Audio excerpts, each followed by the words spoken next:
Prepare seu coração para as coisas que eu vou contar. Eu venho lá do sertão, eu venho lá do sertão e posso não te agradar. Foram cerca de 17 atos institucionais que a ditadura foi aplicando e substituindo. Na verdade, ela rasgou a Constituição, ela foi governando através desse tipo de medidas. Eu me lembro, na Sexta-feira Sangrenta, o jornal foi fechado a bala. A maioria dos bispos foi contra a ditadura porque viu os seus fiéis sendo mortos. A passeata dos 100 mil, no dia 26 de junho, vai ser o momento auge do movimento estudantil como movimento de massas.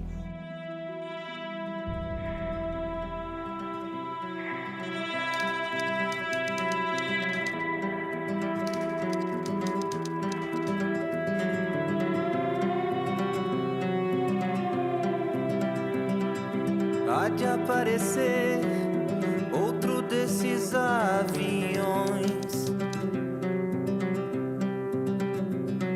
Enquanto eu bebo meu café, despedaçando as manhãs. Quantas vezes vi o céu cair? Quantas vezes eu vi os furos no espaço e as aves sinistras de aço.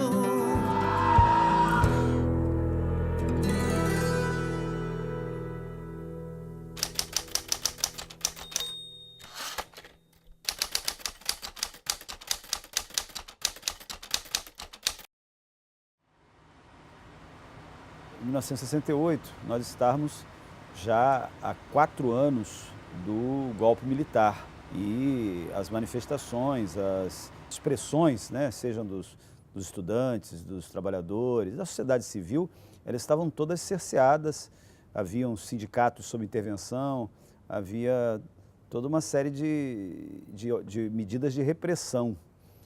E as passeatas, elas, quando aconteciam, elas eram bastante reprimidas, ou se aconteciam, né? Se chegavam a acontecer, né? Porque era um regime ditatorial, um regime militar na base de atos institucionais.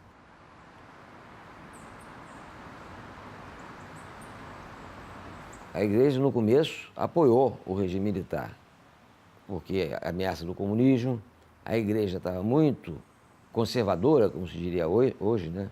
Dom Jaime de Barros Câmara era o arcebispo aqui do Rio, era mais ou menos... O arcebispo do Rio era, na ocasião, o líder nacional. Depois o Rio foi perdendo importância, né? Mas ainda era. E então o posicionamento da igreja era esse. No começo foi favorável, mas depois mudou, tá? Quando virou ditadura mesmo, aí mudou.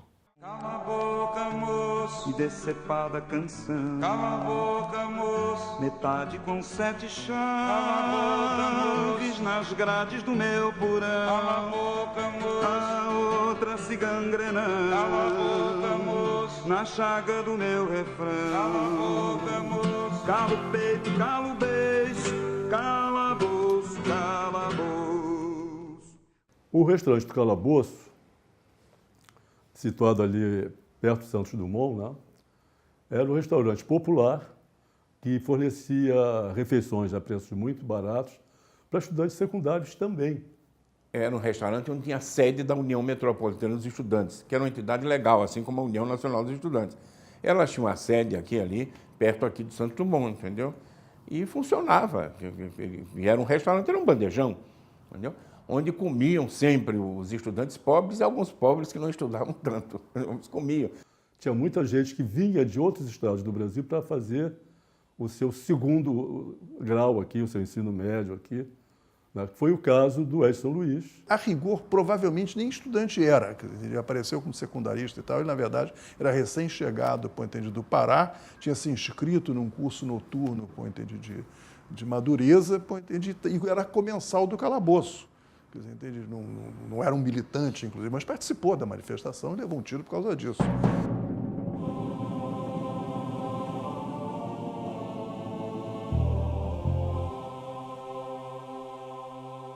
Na Assembleia veio uma ordem para invadir o calabouço. Aí nós resistimos, né? Resistimos, foi cadeira, mesa, saía do restaurante.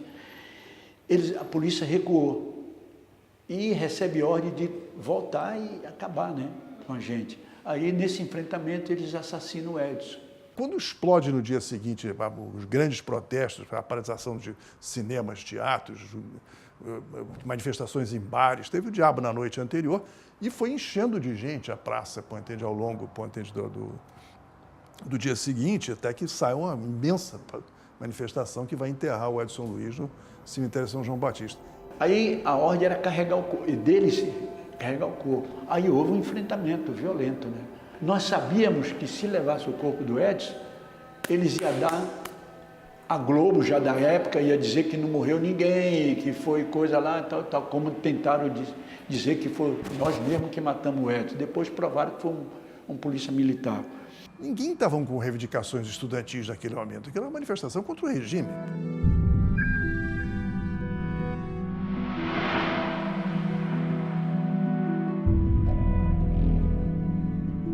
Essa foto eu recuperei com muita dificuldade no jornal chamado Luta Democrática, na Biblioteca Nacional. Se você prestar bem atenção, é um companheiro sem camisa, com o corpo do Edson, acompanhado por outros companheiros. Eu consegui resgatar o corpo do Edson, né? Eu estava sem camisa já nessa altura, né? E seguido por um grupo de companheiros, saímos lá do castelo, onde era o calabouço, e encaminhado até a Assembleia, na época era a Assembleia, a Câmara de Deputados do Rio de Janeiro, ali na Cinelândia, onde hoje é a Câmara de Vereadores. A igreja, conforme eu falei, virou, né? Mudou de posição. Era contra o movimento estudantil, mas depois foi chegando próximo, foi assumindo. A igreja tem que ser para todos, né? A igreja não pode ser só para alguns. Tem que ser para todos, tem que acolher também pessoas das quais discorda, ideologicamente, né?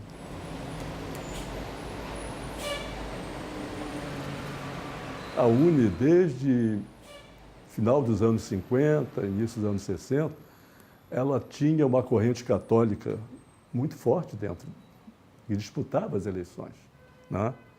E que virou a Ação Popular, uma organização que pregava a luta armada, mas que tinha uma matriz católica, né? Que a origem era católica. Então, nós vamos ver padres se envolvendo de uma forma muito direta, de uma forma muito concreta com a luta armada, de alguma maneira, né? A gente, não vou ficar aqui me detendo, mas 68, de alguma maneira,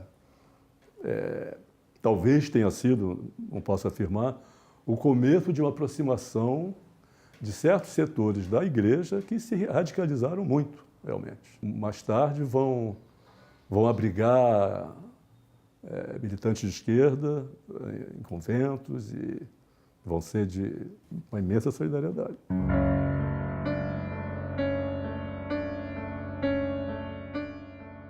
Na missa sétimo dia, pela morte do Edson Luiz, né, havia vários padres, alguns padres conhecidos, mas não muitos, meus conhecidos, pessoalmente.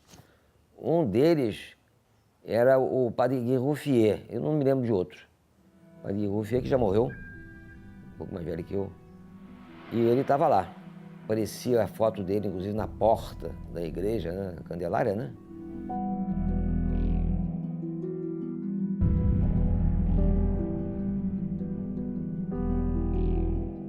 Quando a cavalaria chegou na missa do Edson Luiz, os padres fecharam a igreja. Quem ficou do lado de fora, meu Deus. E eu tenho uma foto da cavalaria no momento que a cavalaria estava chegando, e nós estávamos num prédio de 3 andares, que existia ao lado da Candelária. Quando eles viram que só tinha gente filmando e fotografando lá de cima, fomos retirados da bala. Tivemos que fugir pelos fundos. Todo mundo que estava ali, né, era preso. Teve um fotógrafo do Jornal do Brasil que foi quebrado, todo quebrado, Sete Costela, Alberto Jacon. E para a gente eu mandar o filme, eu tive que mandar a menina, ela trouxe o meu filme dentro da calcinha, porque todo mundo era revistado e se fosse estudante era preso. Foi um momento de grande mobilização e um grande enfrentamento, que foi inclusive um momento decisivo, porque chegou num impasse de tal tamanho que, essa altura, na missa do sétimo dia, quem tomou conta do centro da cidade não era mais a polícia, era o Exército. Entendeu? Então o Exército fechou a Candelária, onde ia ser realizada a missa, a Candelária ficou lá até o momento em que saiu um grupo de padres e freiras à frente, a cavalaria meteu o cacete, é a cena conhecida desse momento. Nem sei pra onde estava indo tão rápido, quem chicoteava o cavalo naquela sexta quando tropecei.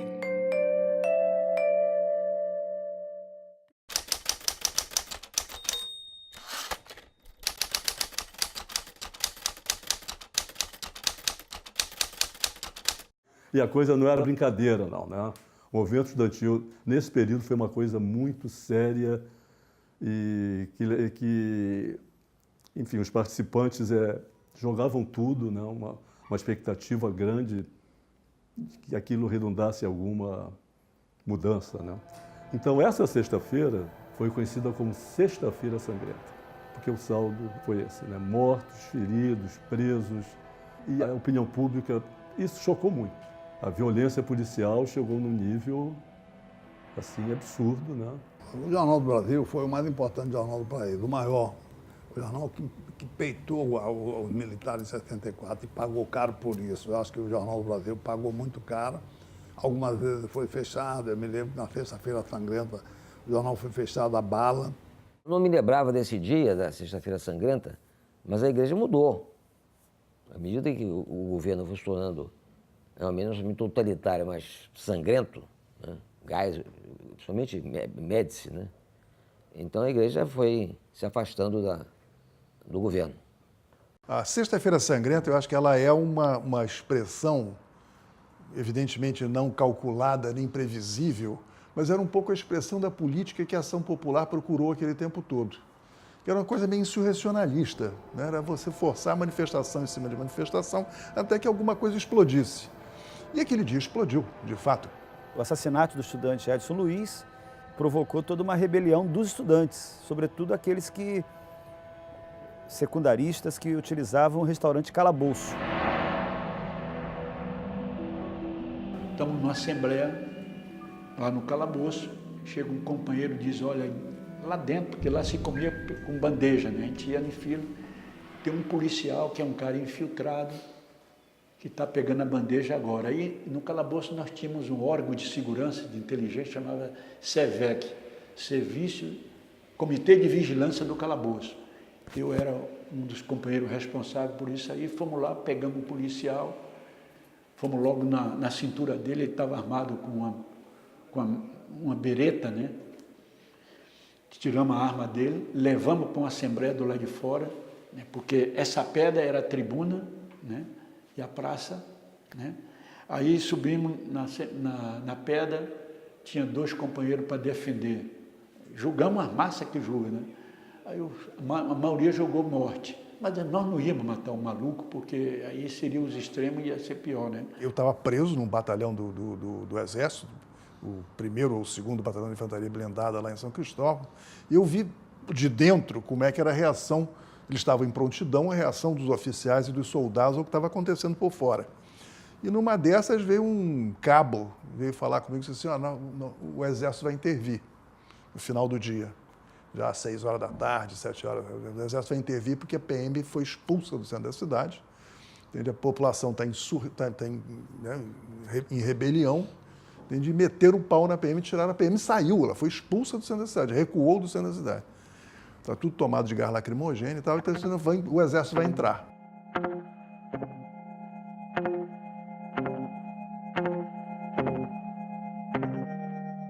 Você saía, mas sem saber o que poderia acontecer, o que podia lhe acontecer.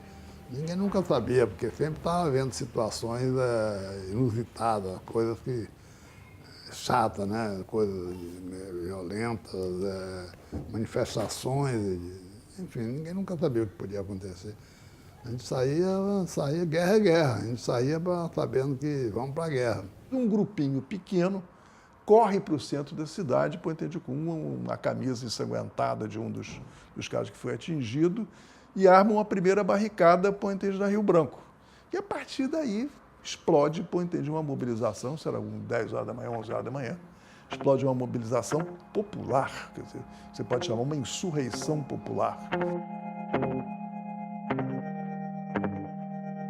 E eu acho que marca, de certa forma, o auge da nossa capacidade de mobilização agressiva. A passeata dos 100 mil é conquistada por esse dia. Quer dizer, esse nível de mobilização e de radicalização faz com que o regime recue e permita uma manifestação legal. Isso dá a passeata dos 100 mil, que se estende um pouquinho mais e sai de 60 mil, né? Mais uma semana depois.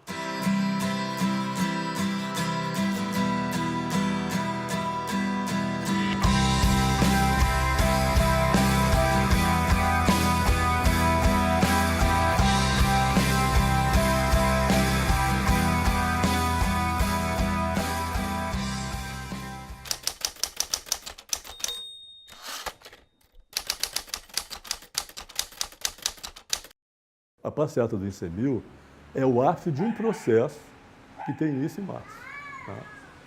E, então, a passeata do ICMil, em junho, né?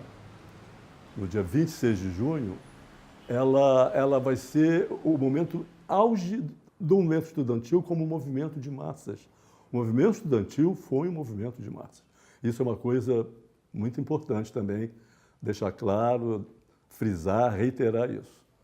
E em junho nós vamos ter, desde o dia 18, várias manifestações no Rio, São Paulo. 100 mil foi um dia glorioso, foi uma coisa mais bonita do Brasil, foi um momento mais lindo do Brasil. Eu acho que aquele dia, aquele momento foi uma dádiva.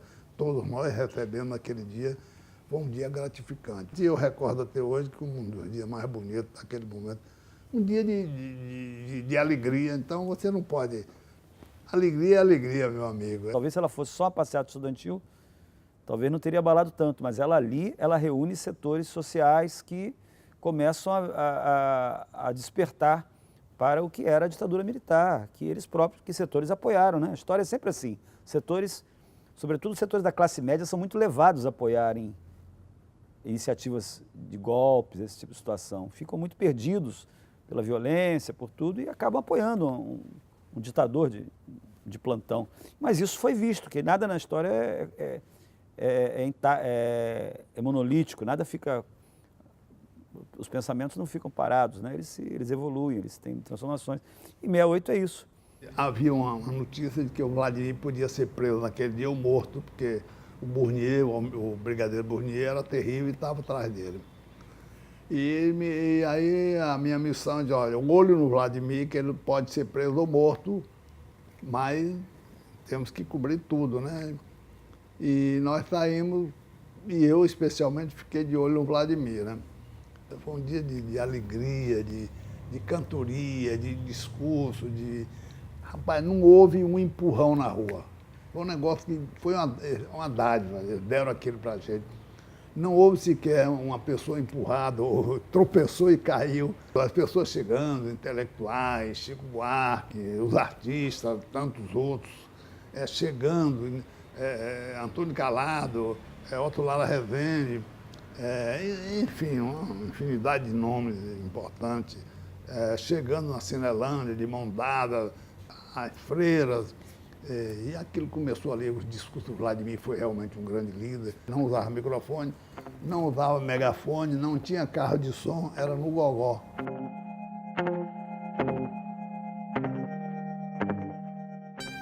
Esses dias eu vi uma foto da Clarice Lispector participando dessa passeata, para citar um exemplo, e todos os setores democráticos, setores intelectuais apoiaram, então teve essa importância. Isso abalou o regime militar, isso abalou muito, porque realmente os regimes militares eles são abalados mesmo de verdade quando há descontentamento e mobilização popular.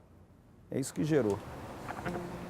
Olha essa aqui, ó, a multidão aqui, ó. Na passeata do ICMil, na Cinelândia, tudo começou ali, não só tinha, a maioria eram estudantes, na verdade, mas tinha tanta gente ali, era bancário, né, que estava apoiando, que estava ali.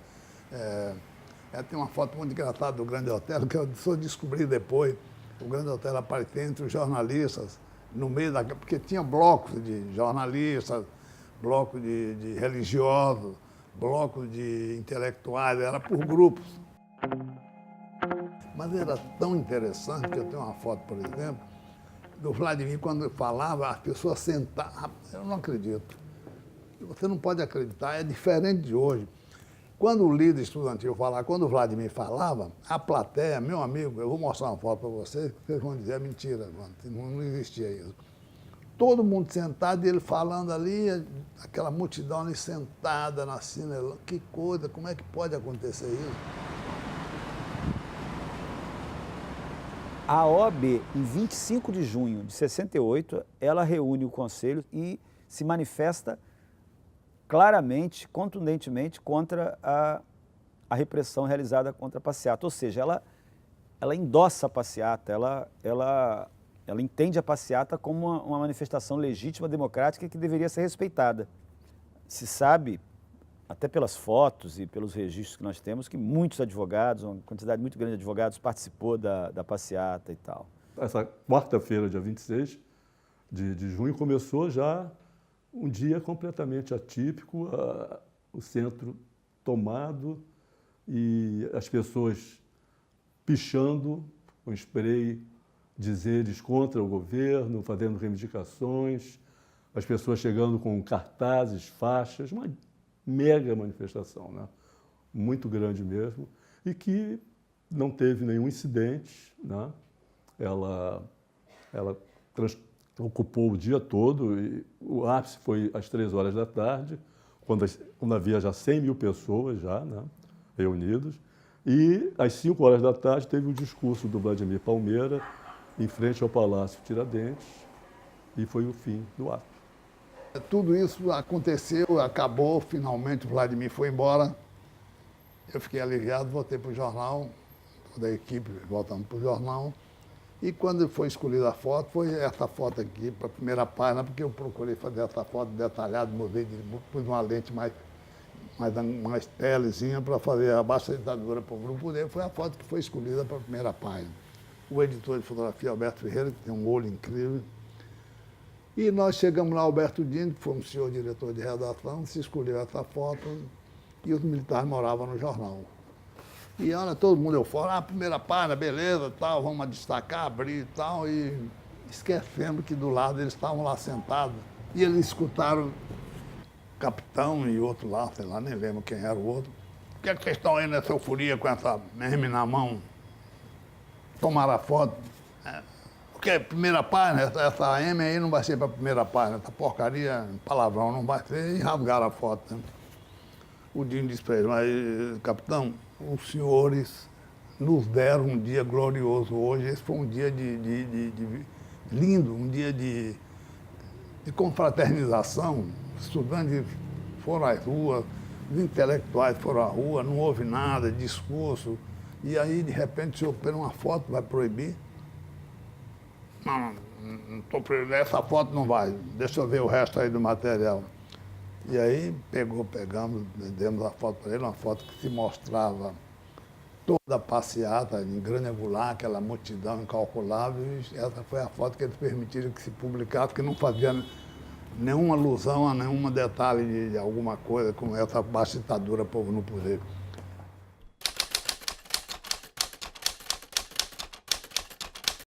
E a partir daí o regime começa a trancar a fechar as torneiras, em vez de abrir, fecha. Né? E o AI-5 quase sai aí. Né? Quer dizer, das historinhas que o Hélio Gasperi conta lá naquele livro dele, quer dizer, isso foi amplamente discutido dentro do comando do regime militar, por fechar tudo ali mesmo. Eles acabaram tenteando a coisa, adotando outras medidas de controle, e isso foi explodir em 13 de dezembro, que vem o fechamento total do regime. Foi preso por falta de documento. Eu sou de Alagoas, E minha carteira de identidade era de Alagoas. E a polícia já tinha me pego umas vezes e dito, ó, vamos lhe prender da próxima vez se a carteira não estiver boa. Eu dei para o meu pai. Meu pai tirar a carteira lá em Alagoas, fiquei sem carteira. Aí como dava aquela confusão, a polícia veio sem carteira, o cara disse que ia me prender, eu corri, a polícia me pegou. Pronto, eu saí jogando documento fora. Essas aquelas besteiras do movimento estudantil, né? O cara pensou que eu era maconheiro, me levou para a polícia. Aí lá descobriram quem eu era, me levaram para o DOPS me levaram para a PE, mas a PE é da Vila. E lá, na Vila, aí botaram um revólver na minha cabeça, me deixaram nu, tomaram meu remédio da asma, aquela coisa. Tive o desprazer de ver a tortura como era feita na Polícia do Exército. Que a mim não torturaram, mas torturavam a pessoa todo dia, saia arrastando as pessoas sangrando por ali. Eu trabalhava 11 anos numa empresa, né, Electrolux, 11 anos de trabalho, faltava um mês e pouco para me casar, mas todo dia, meio-dia, eu vinha almoçar no calabouço, voltava para a empresa, porque eu era trabalhador, cumpria com o meu horário de trabalho. Quando eu estou chegando no calabouço, um companheiro está me esperando e falou, olha, não volta, não vai para o calabouço, porque estão te procurando, o outro, você e toda a direção. A partir daí eu voltei para a empresa, né? Voltei para a empresa, isso foi na segunda-feira, e entrei em contato com os companheiros, como eu era o cara que transportava o dinheiro da empresa para o banco, um banco chamado Boa Vista. Aí na terça-feira os companheiros montaram um esquema, e isso aí eu fiz a primeira recuperação da burguesia para a Revolução. Saí para depositar o dinheiro da empresa, já passei para a clandestinidade, com dinheiro, não para mim, hein? Para a resistência armada.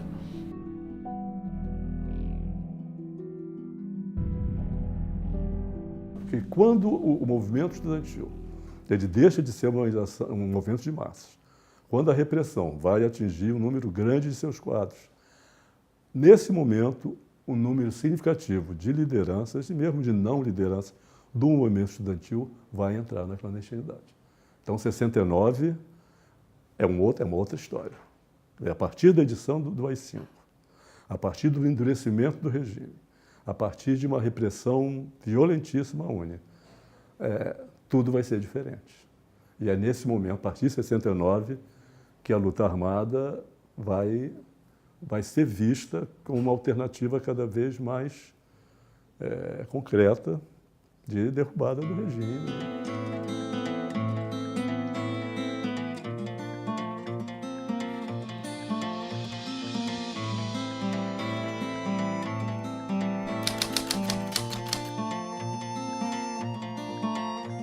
O legado principal de 68 do movimento estudantil, universidade pública e gratuita. O Jean disse aqui que há outros legados geracionais que não são exatamente do movimento estudantil, como as questões dos costumes e tal, os avanços, uma liberdade maior. Eu não vejo um legado, não vejo...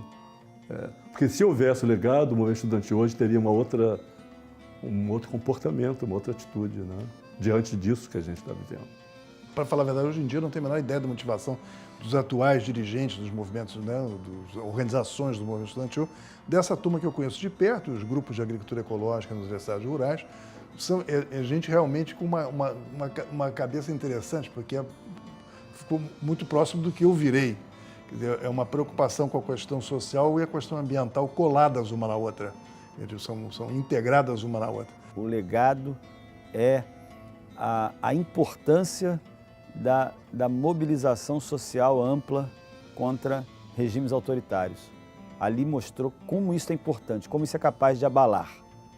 O legado humano foi os companheiros que tombaram.